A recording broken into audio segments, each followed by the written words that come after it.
Welcome everyone. We are very excited and happy to have you join our sixth Morocco AI webinar of this AI webinar series.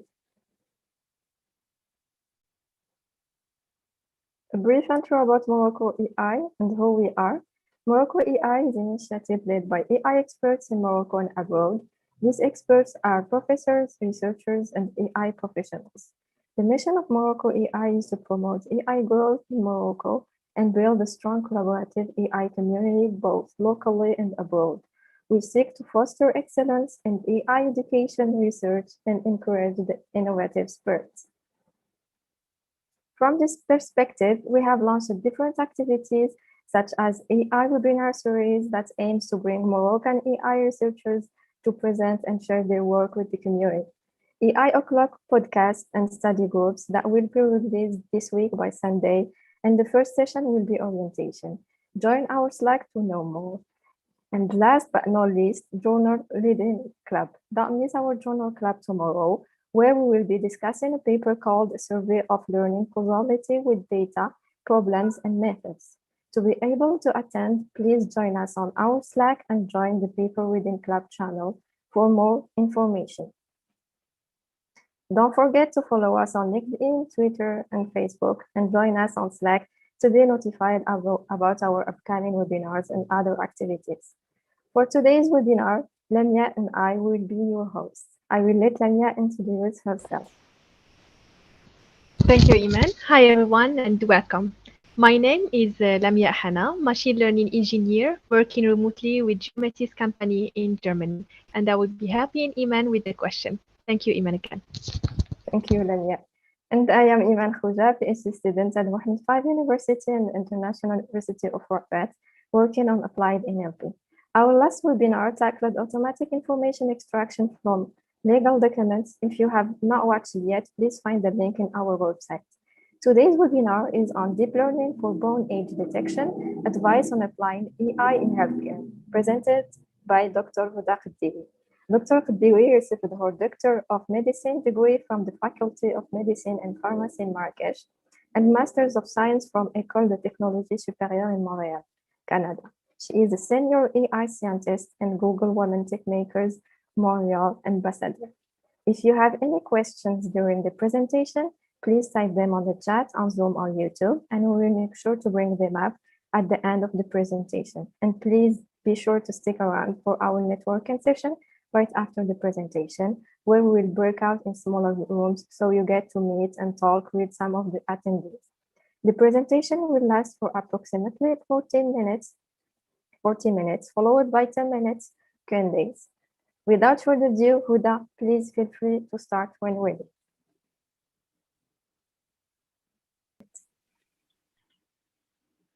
So you should be able to see a map and pictures of myself right now, right? Yes, yes, we can see. Thank you everyone for having me. Thank you to MoroccoAI for hosting the webinar. It's really a pleasure to be here. So, my name is Houda El Kaddioui. I'm a physician by training. I graduated from the Faculty of Medicine in Marrakech.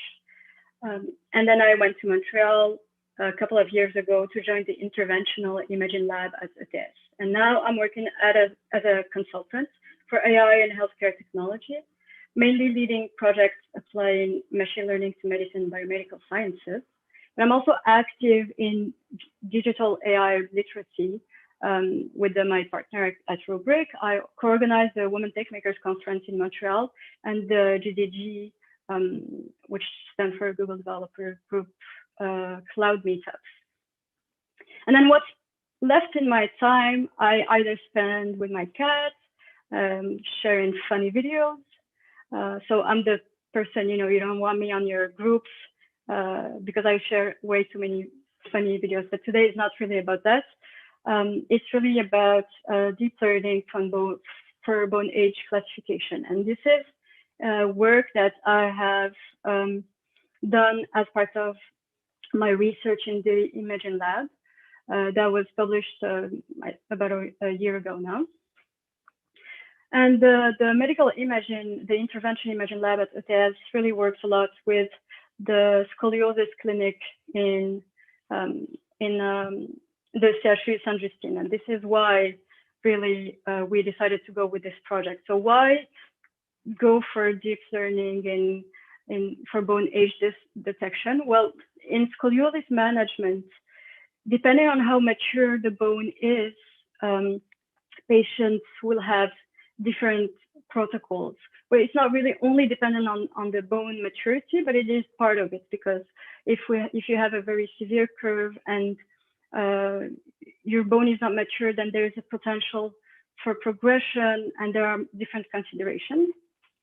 So we decided that maybe it would be a good application of AI. And for now, the thing you need to know about bone age is that routinely it is assessed on the wrist. So we take wrist radiographs, and the body usually has different ossification centers that we can look at to try to see if bones have finished growing or not.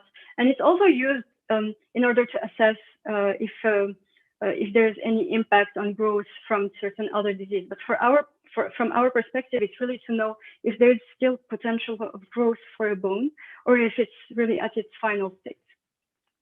The thing is that there is no perfect correlation between all these different ossification centers. So for scoliosis, for example, we really would like to have some information locally, closer to the spine, closer to the hip, where we can see if over there's still potential for progression. And this is why there's this stage that's called the research stage that is used to assess bone maturity on the hips. So what you're looking at is an X-ray, and this X-ray just shows us this is really an academic image to illustrate the different bone stages. And you probably can't see you probably can't see the mouse, but if you look at on the left, you have the bone that's roughly segmented into 4 different regions. So first quarter, second quarter, etc. And then on the right, you can see that the bone is completely white on its limits. And these are the different stages. So what we're looking at really is, if you see on the right, there's like a little process that is, it looks detached from the rest of the little ear. And this is what we call the iliac crest. And this crest will grow slowly from not existing to being in the first quarter, etc., until it reaches the entire, until it reaches the 4th quadrant, and then it starts fusing with the hip bone. And this is total maturity. So that's how we assess bone age on hips. And really, I tried to tell you why I did this project, but for now, I didn't really answer the why using AI. There are some approaches that try to use machine learning for bone age on the wrist, but no one ever really did that on the hips. But really, that's not a reason that's sufficient enough. And the reason why we thought that AI would be useful, and also I know I said no funny videos, but I kind of lied. But I'm really using this one because I like it, and also because it shows something very specific about us. So I'm not sure if you see what's happening here. You have some people who really think that they can fit this entire sofa into this car.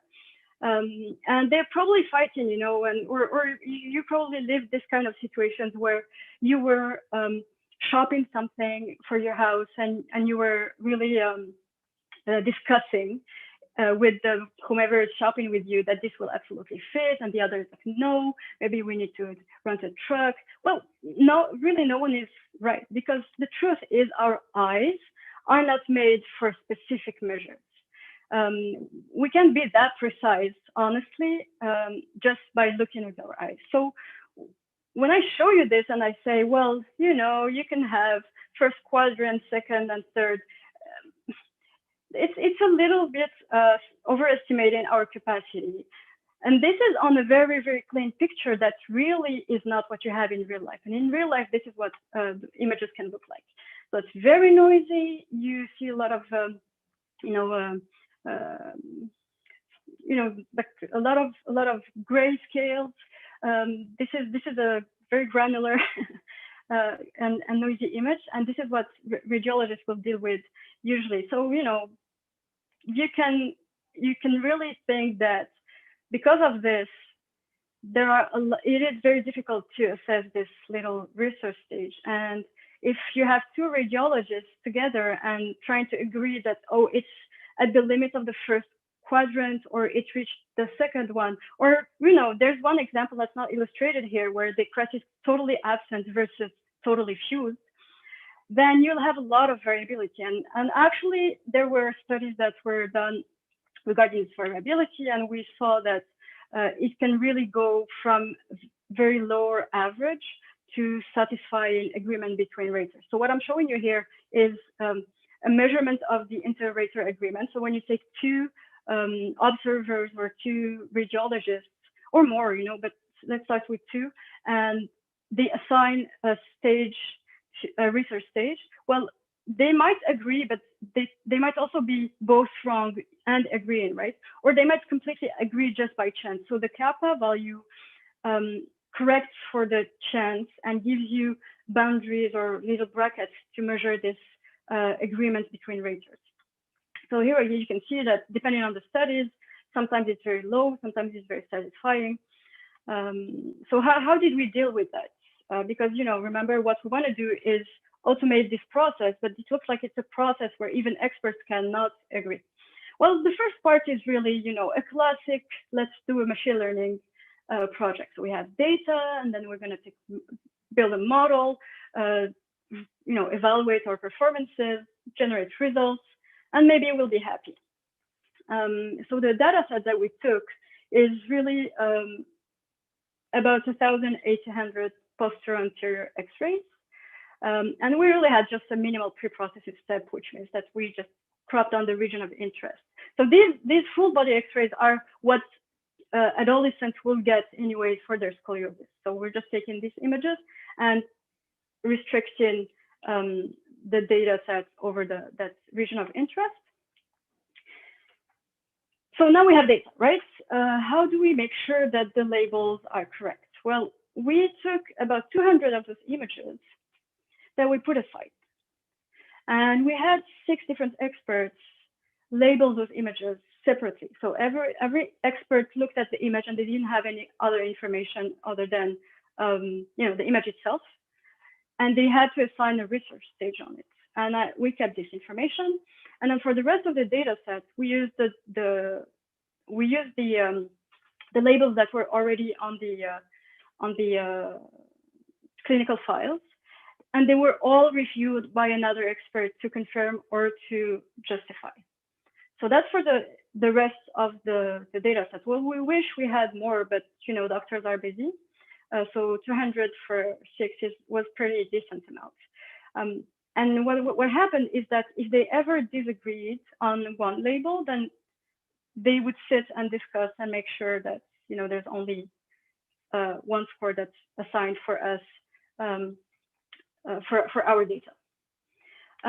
So apart from the 200 that we're going to call the holdout set, we split the rest into 60% training, 20% validation, and 20% test. So we had 2 test sets.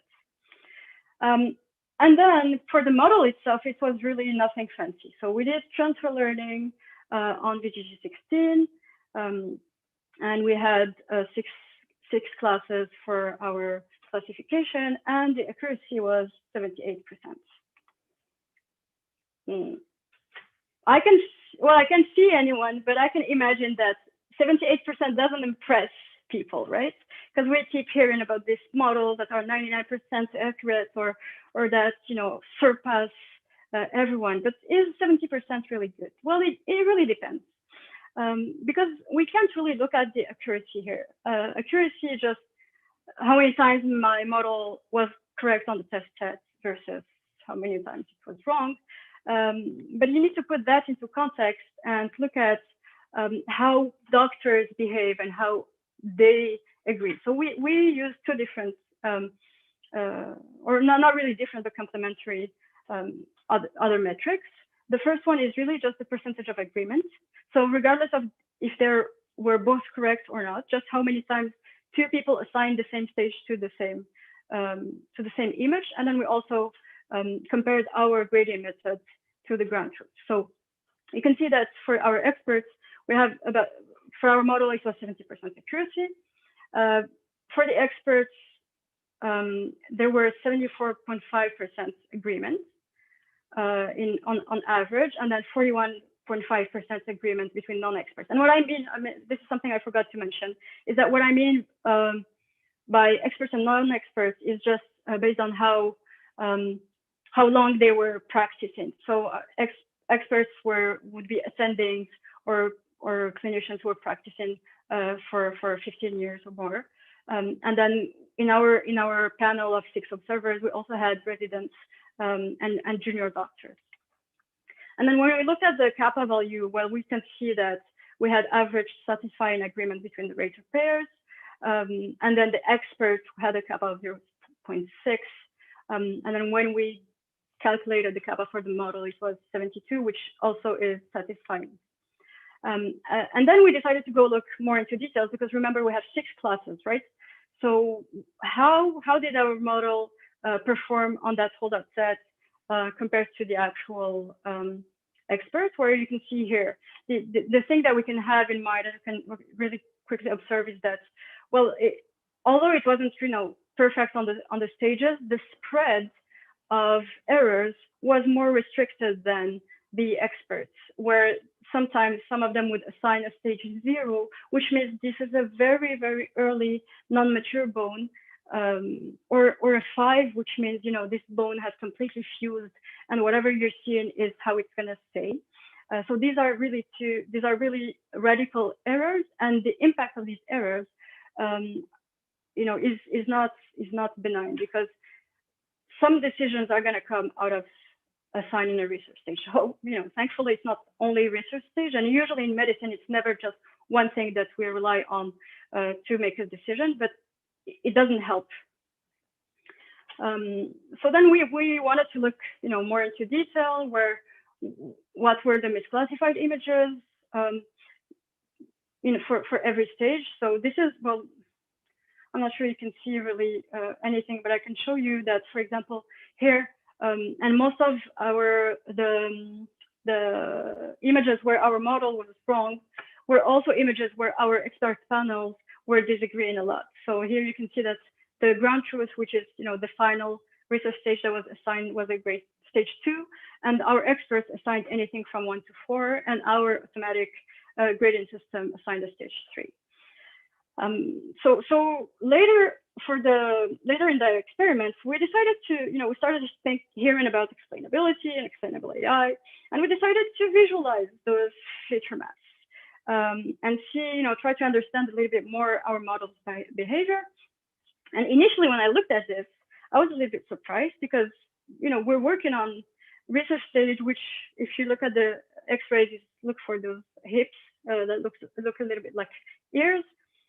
And I could see, those red regions on the bottom. But after discussion and a little bit of a refresher on my medical knowledge, well, remember I said the body has multiple ossification centers, where there is a little sneaky one over there that's called the triradiate cartilage. That's around the femoral head that you can see over there. That is also a reflection of bone maturity. It's not totally correlated to research stage, but it is something that our model apparently picked up on, or that's a rational explanation that the neurosurgeon, the orthosurgeons, and the radiologists agreed on. But then in the middle image, you can see that there's something around the spine. So now the discussion went over, oh, well, you know what, there was this study that actually mentioned that we might have some reflection of bone maturity in the spine itself, et cetera, et cetera. So no one was really surprised. It didn't shock anyone. And apparently this was an okay explanation. So overall, our work really isn't nothing super fancy. It was really just a first step trying it out. But if I can look at it in a hindsight, it's first attempt at using deep learning for a research stage. this was a model that was trained on curated and correctly labeled data. So we really tried to have the correct labels, although we're dealing with this variability issue. The performances were comparable to experts. So after discussing with our experts if they would be satisfied with the output of the model, they were fine with it. Since it's not adding any extra step in the management for the patient. So we're just using images that were going to be acquired anyways, the patients who were having those radiations. So we're just taking the region of interest and running some models on this. And if you're in a situation where you're lacking medical staff, then this could be used as a second opinion, or maybe just to save time. You can imagine some kind of application where you would triage based on mature versus non-mature bone, and then have radiologists go over it and assign an actual research stage. Well, this is that's one of a couple of advantages. But however, there are a couple of things that when you think about it, and we need to be very honest about this, is that our data is only representative of our hospital. And this is especially true in the case of the work that we've done, because this posterior anterior acquisition is not really a routine. This is a specific protocol that we have. So there is no way our tool is going to be used outside of our own hospital. And the other reason why this tool would not be used is that it's not integrated within the acquisition system. So even if I said, oh, it's not adding an extra step for the patient, well, for the doctor, they're using their PAC system, or they're using whatever software they're using for radiology. And my tool is not integrated with this. So they need to extract the images, go run this with something else. And remember my little bullet point at the top that says time saving? Well, we need to reconsider this if we were considering this as an actual application in the hospital. And then there's this part of explanation, right? I'm not super convinced by the explanations that we're seeing, to be very honest, because it looks like we saw something. Someone said, or our output or our feature map said, oh, this is the important region, and we're trying to find justification for why it's not wrong, which is not really the right way to be dealing with this. And then finally, there's no direct impact on the management of patients at this stage. So having my tool or not doesn't really change anything, because first of all, I'm not, the research stage is not a standalone tool for deciding if we're going to operate or if there's any progression or anything. And even if I had my tool and it was integrated and time saving, at best it will serve as a second opinion for the doctor itself to be a little bit critical. Maybe the only situation, like some of the situations where it would be useful is, well, they were having doubts and it's confirming that they're both of them are agreeing. But again, it's trained based on the agreement of six people, which is decent, but it needs to be very clear. And this brings me a little bit to the second part of our talk, which is applying AI to medicine. The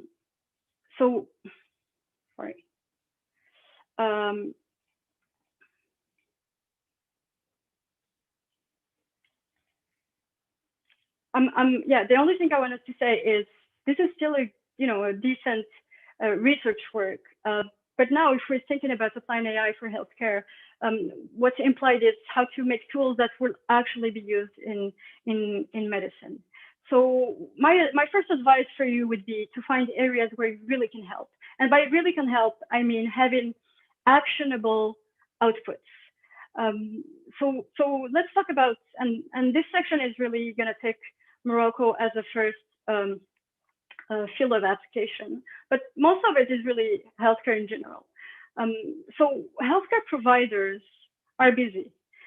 They're busy because they have, this is a system that is overwhelmed, but they're also busy because there are some tasks in their days that's more of,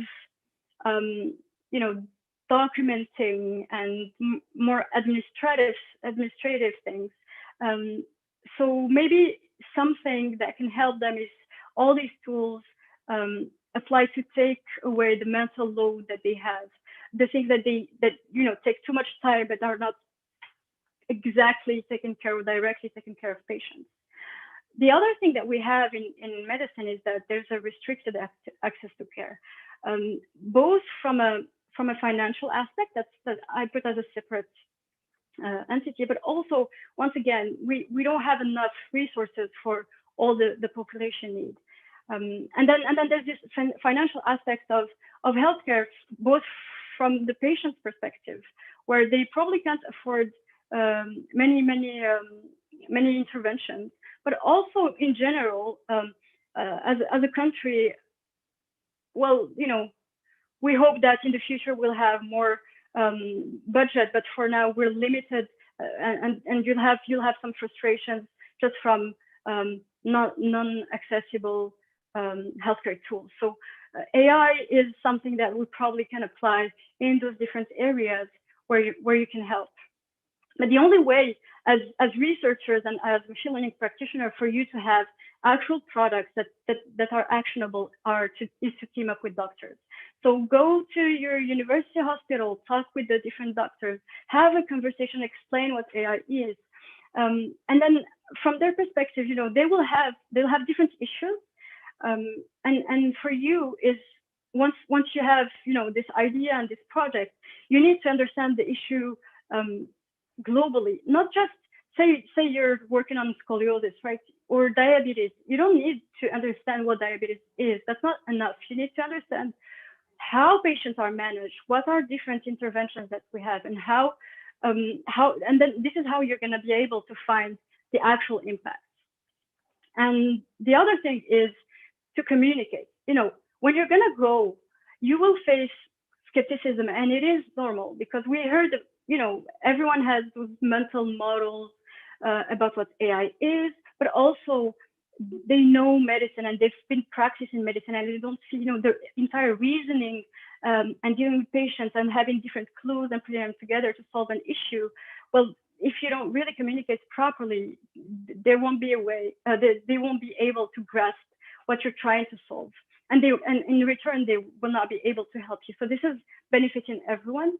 And the other thing is to manage expectations. You need to be very clear about the limits and the capabilities of machine learning today. So we all hope, that to have this completely independent, autonomous, and general intelligence. But for now, the tools that we have that are mature enough to go to healthcare, which is a very impactful and with very high stakes field, need to be, you need to be very clear about the limits.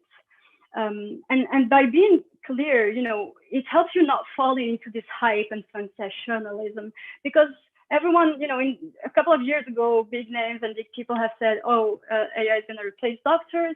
I don't think this is an approach that we should have. We should really look at it from a partnership perspective. It's here to assist.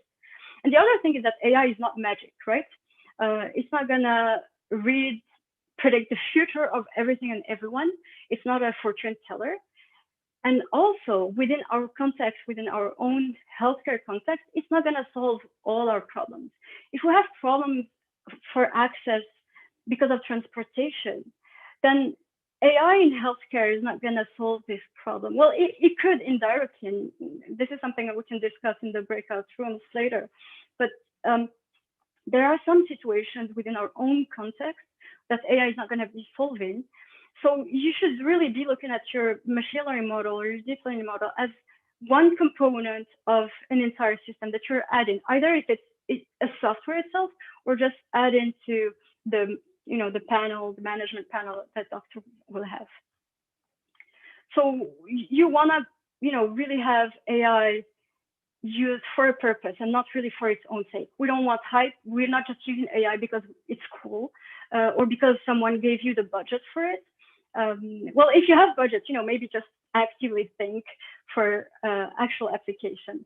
And once you have your idea and you have defined your problem, well, remember I talked about this classic development cycle earlier: data collection, training, evaluation, and prediction, with a little back and forth between all of them.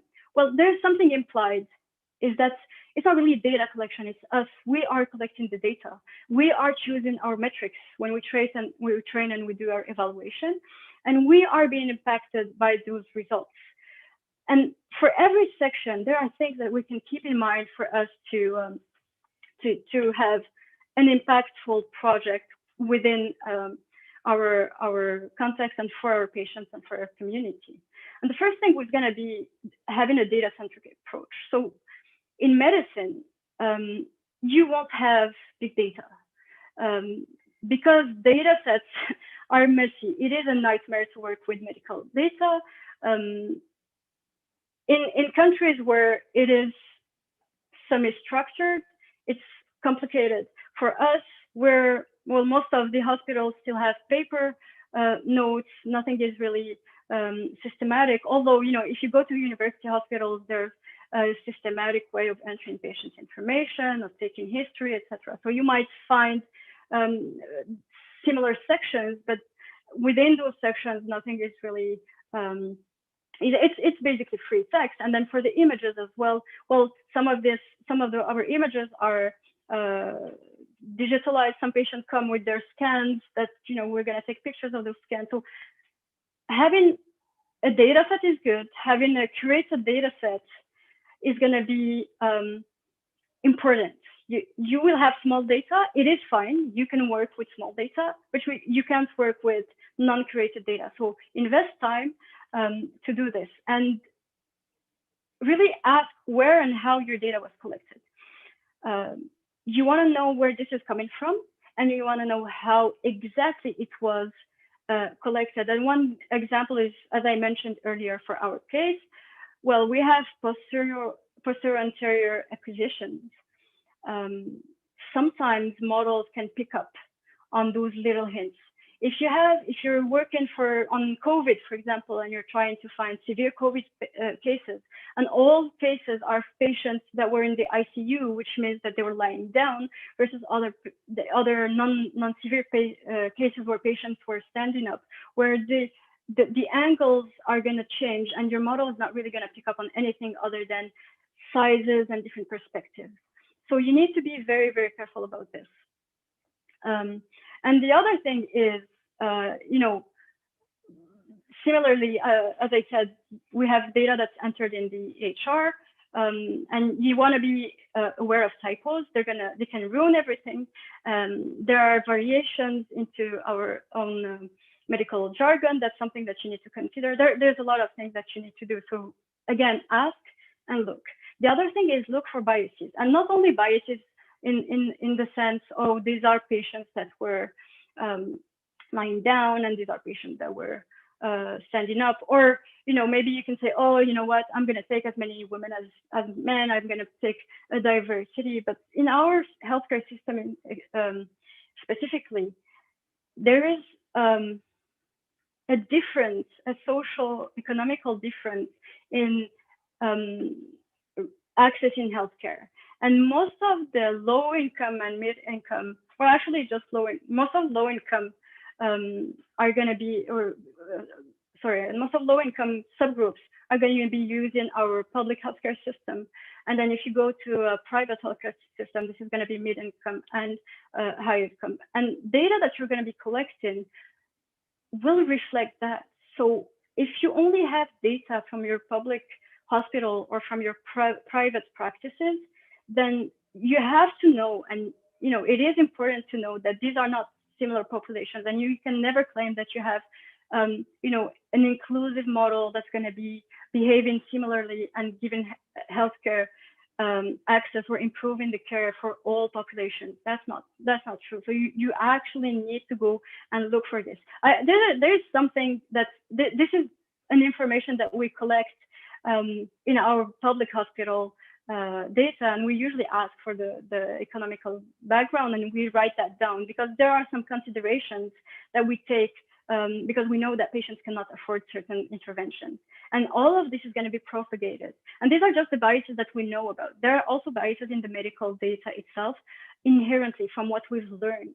And some examples, there are these papers that you can check out, for example, the pulse oximetry measurement, where it wasn't really finding acute hypoxemia. So when you have low blood oxygen in your body, for example, for COVID, you know, everyone had these little finger oximeters where, well, there was a study that showed that those oximeters were not working as efficiently for white patients versus black patients.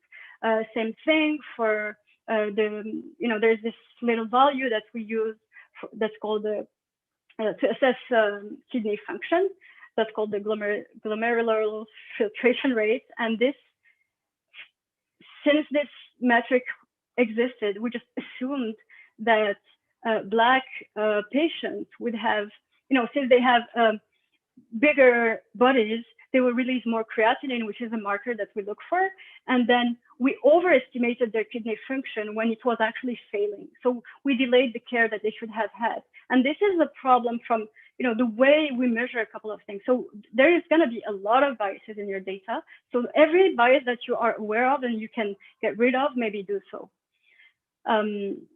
And then finally, you know, look at your data. You don't need a medical degree to look at some aberrances. Sometimes you'll see something and you'll be like, oh, this doesn't look like. Maybe you look at an image and you'll see a pen mark. Then maybe, you know, go back to your partner from the healthcare side and ask. Every time in doubt, just go back and check with the experts. And I just wanted to show this example of using machine learning for predicting COVID. So this was a model that was developed earlier in the pandemic, and there was this team from Emory. You know, so the paper said take X-ray, give it to our model. It's going to say COVID or non-COVID or other pulmonary issue. So a team from Emory took a data set that was collected. This is one of benchmark data set that we use for chest X-rays. And the data was collected from 2002 to 2017. And all the green bars that you see, all of these are the false positives, where the model on top predicted COVID for all these patients. And this is a model that had 91% sensitivity. So there's the other thing.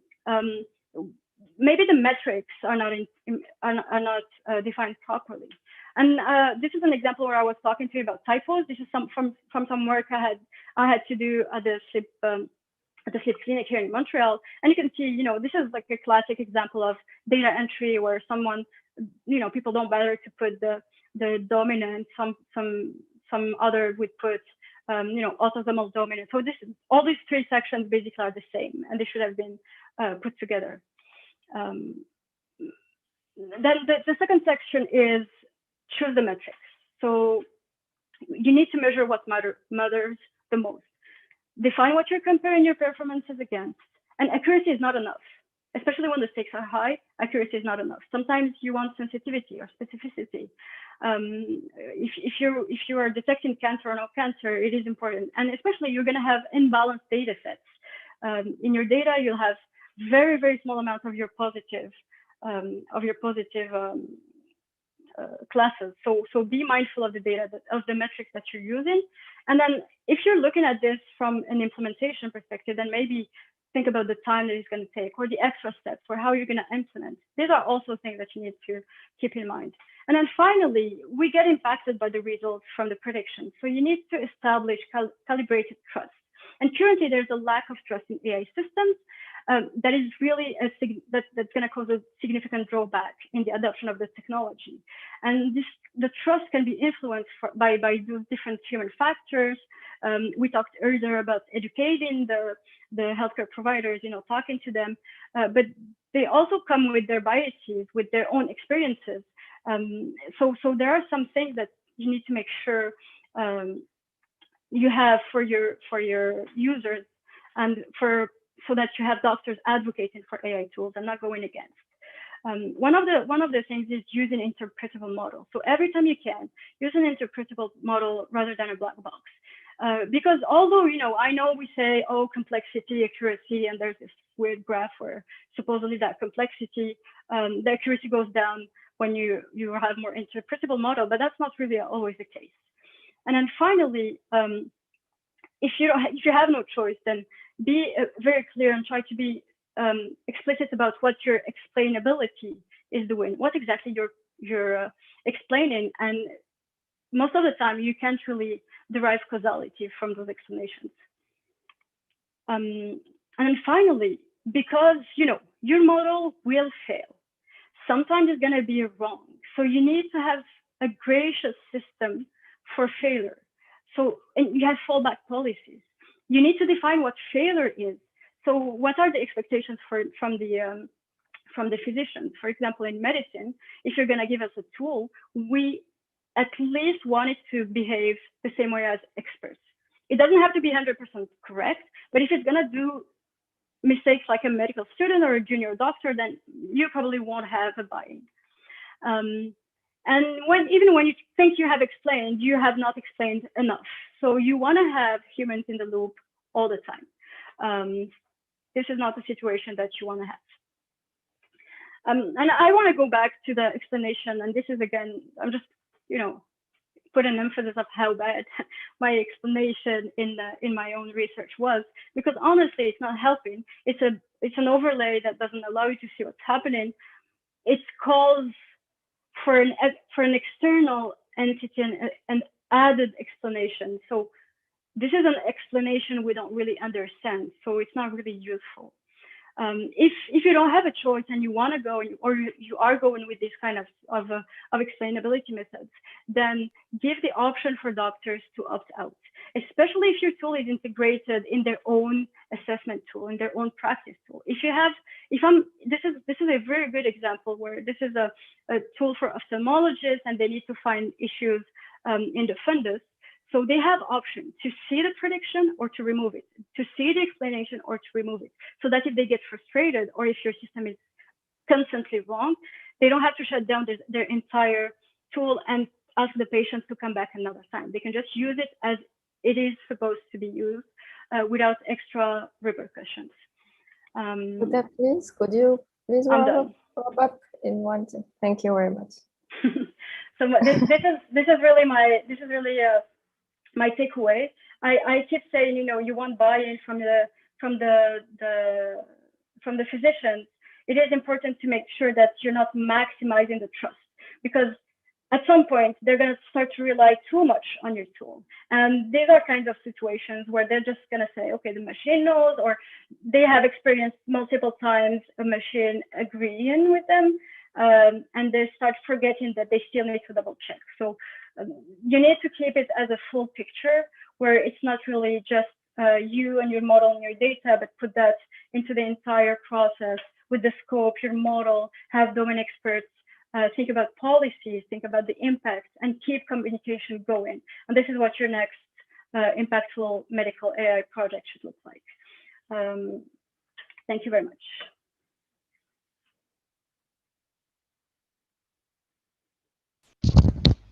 Thank you, Houda. So thank you, Houda, for a great presentation and talk about AI applied to healthcare, especially to get assessed on age and maturity. So it looks like we have a few questions. Let's jump to the first question. Ali is asking if the cropping of the images to get the data done manually. No, so it was semi-automatic. So we just used a little mark, and then we have proportions because those images were pretty standardized.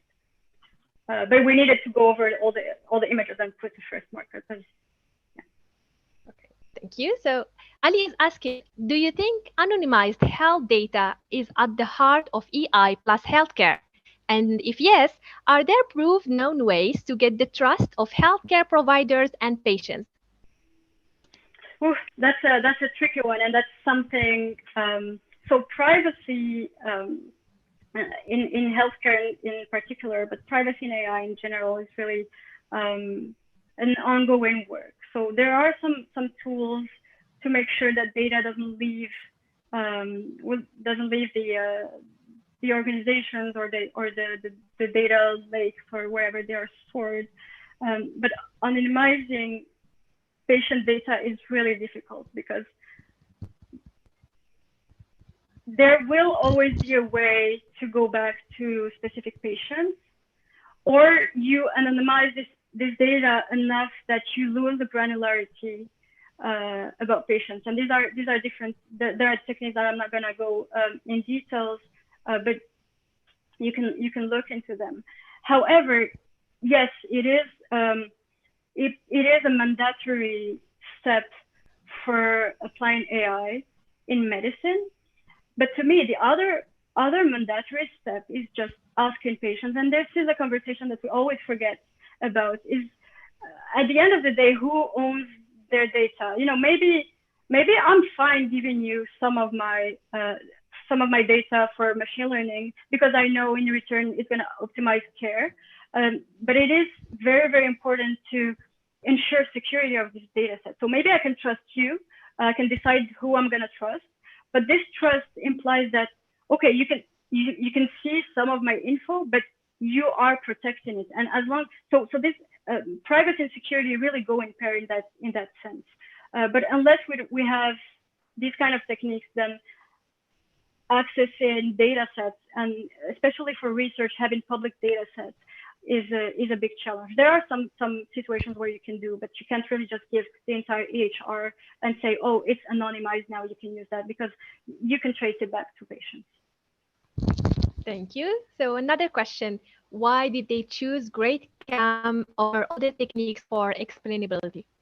Oh, I guess by the time we decided for explainability, there was GradCam was one of the most used.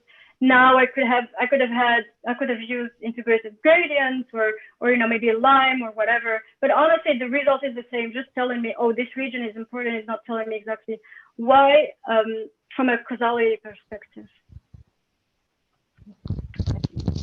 Thank you. And another question from Najib is asking, can you give us some unsupervised machine learning problems in medicine? Like random unsupervised machine learning? Yeah.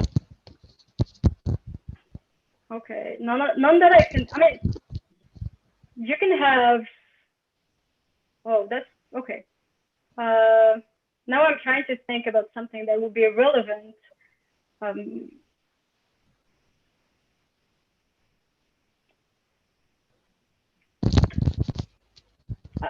Honestly, I don't know. Go with so. Let me instead of just thinking. Let me think out loud. Here's the process. I'm trying to think of a project that is useful enough, and that at the end of it, you can change the management of patients in order to improve it.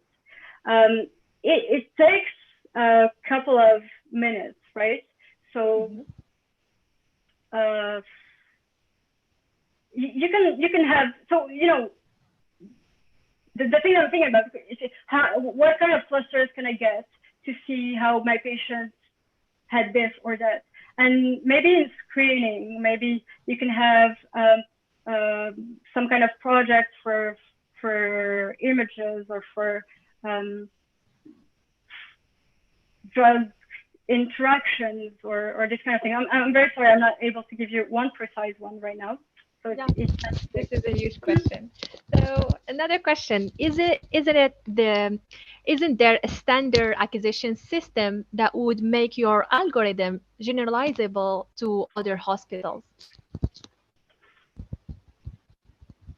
Oh, unless I don't, if I understand, you're asking if there is one single machine that can be used to acquire images in all hospitals. Is that correct? Yes. Yes. No, Can we really make it general to other hospitals, or it is private to your hospital? No. So here's the thing. Even if we have different brands, you can, the physics behind it is still the same. So as long as you're acquiring the images on a similar fashion, then you can maybe, and I'm really putting a single maybe, like a big maybe actually, generalize it. And if not, maybe you can just, fine tune it. You can take a model and then tune it again to your own data, just because you have slight variability within your data set. That's the ideal scenario. And this is, I'm just gonna, follow up on this question with a remark, and this is something that's missing from my slides, is that all these huge machine learning projects that we see, most of them are developed and applied in richer countries, mainly in the US or Canada or France, etc. And there is real value into just trying to reproduce on our own data. I'm fairly certain that most of those generalizable tools or models are not really going to be that generalizable, because we might have different populations. So just trying out these techniques and adapting them to our systems might be a really useful thing, actually. Okay. So the final question, does the quality reduces the model performance? The quality of the data. If we use any data, we need to have clean data, or what the process? Yes, so here's the thing. We don't have millions of data points. So when you have really big data, you can afford having some mislabeled images, some stuff that's, something's wrong, because overall it will be, you will compensate for it.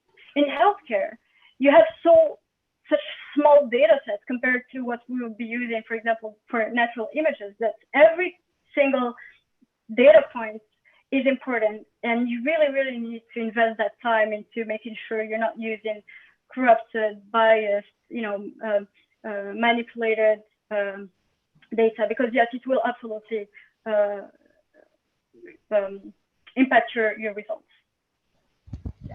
Let me tell you that I will personally go back to your answers, and I will read them again, because they are very interesting for me personally. Thank you again for your great presentation, and I will give Iman to continue in this presentation. Thank you again. Thanks. Thank you, Houda. Thank you, Lamia. So for the remaining questions, please ask them directly to Dr. Kaddioui in our breakout rooms. So I think now we will start the breakout sessions. I will just stop the YouTube live, and then we will go